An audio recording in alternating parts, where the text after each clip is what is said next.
I'm Tom Bugbee, and this is the G6 Dexcom sensor, blood sugar testing sensor. I'm here to tell you how to make this thing work just a little bit longer.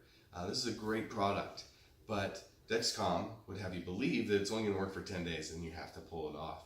And in order to get it off, you actually have to damage this so that you can use the transmitter again. And if it's damaged, it's not going to work anymore. But I'm here to tell you that that's not actually the case. You can actually make this work over and over again. For actually myself, I had this on for 26 days straight until today, and it didn't fall off. I actually peeled it off because I was actually starting to get some inaccurate readings. But the whole time, I didn't have to check my blood sugar at all until literally today. I tested my blood sugar because I thought I had inaccurate readings. And it turned out I did. So doing the safe thing by pulling it off. But you can use this over and over again, multiple times. As long as you can keep it on the body, then you can keep this thing running, even if it says sensor expired. So here's what you need to do. You're going to need a couple of things. Obviously, you need the Dexcom G6 sensor. But above and beyond that, you're going to need a butter knife.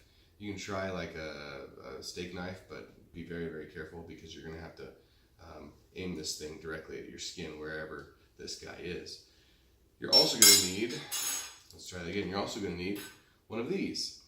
You're going to need to keep this the entire time you have this sensor attached to your body. What this is, if you don't recognize it, is it's a cover for the adhesive.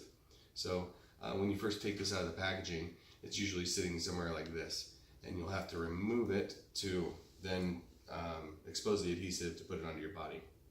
But the other thing about this is that it has a code on it, and that code's very important. In order to keep using this without having to test your blood sugar, you need to keep this the entire time, or at least have that number memorized. Now, I'll tell you, the way I figured this out the first time is that I had two sensors in a row that had the exact same number on it. And I thought, how's that the case? How could that be? These have to be individualized. And then I started thinking critically about it, and I thought, well, you know, maybe it's not about the number. Maybe it's not about the sensor. Maybe it's about tricking the sensor, tricking it into thinking that it's a new one. And in that situation, all you have to do is remove the transmitter. But as I said before, removing the transmitter damages the sensor. And so I had to come up with a way to remove the transmitter without damaging it. And I'm going to show you how to do that. So if you come closer, you'll notice it might be kind of hard to tell at this point because it's covered and it's hard to see. But if you look really carefully, there's a little clip here on the inside in between your transmitter and your sensor. And that clip is pointed this way, and it's got itself attached to your transmitter. And there's one on each side. And I started looking at this and I thought, well, I think I can get that to disengage. Well, what you need to do to disengage that is, if this is on your body, you have to take a knife just like this. And I recommend the butter knife because, again, it's not sharp. It's thin enough that I'm going to be able to get it in between my transmitter and my sensor, and it's not going to harm me, or at least it has a much smaller chance of harming me. So all I need to do is take obviously the sharp end of the knife and push it down in between the transmitter and the sensor where that little clip is engaged. And what that does is I can disengage that clip.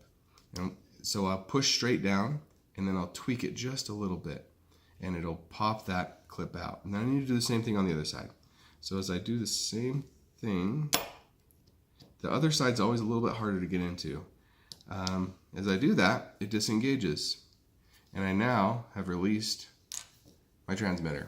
Once you've done that, then the transmitter sends a message to your receiver and it says, hey, I'm not connected to anything right now. And when it says that, then the next logical thing for this guy to think, next logical thing is that the next sensor it's going to be connected to is a new sensor, because that's the way it's been programmed. So if you connect it back to that same old sensor, just put it right back in and click it into place. It thinks it's a new sensor, even though it's the same old one. And you'll go through those same processes of setting up your sensor. Now there's a couple caveats to this. The first thing is when you detach that, you want to make sure that your receiver recognizes that it's been detached. So you're going to want to wait at least 5 minutes, or tell your device, your receiver, that you've removed it and you've disconnected, or wait for your device to recognize it itself. And then on top of that, if you use the T-Slim, the tandem T-Slim pump, you need to make sure that your tandem T-Slim pump is also recognized that this is no longer connected. Because if the tandem doesn't recognize it, but your receiver does, and you put it back together, then it's going to give you the error that you get. That if you've tried this before, it says you cannot reuse old sensor. So you need to make sure that any device that's connected to this recognizes that it's been disconnected and removed. Once that has happened, go ahead and put it right back on. Go through the normal process. Like I said, hang on to this for the entire time that you are using this sensor, because it's going to ask you for that number. You put in a little number here, and it's going to recognize it as a brand new sensor. You won't have to test. It's going to recognize a new sensor. It's going to recognize your blood sugar within 2 hours, and it's going to work just like it did. And you can do that as long as either this thing stays on the body or until it starts to malfunction like mine did today. So that's the key, that's the trick.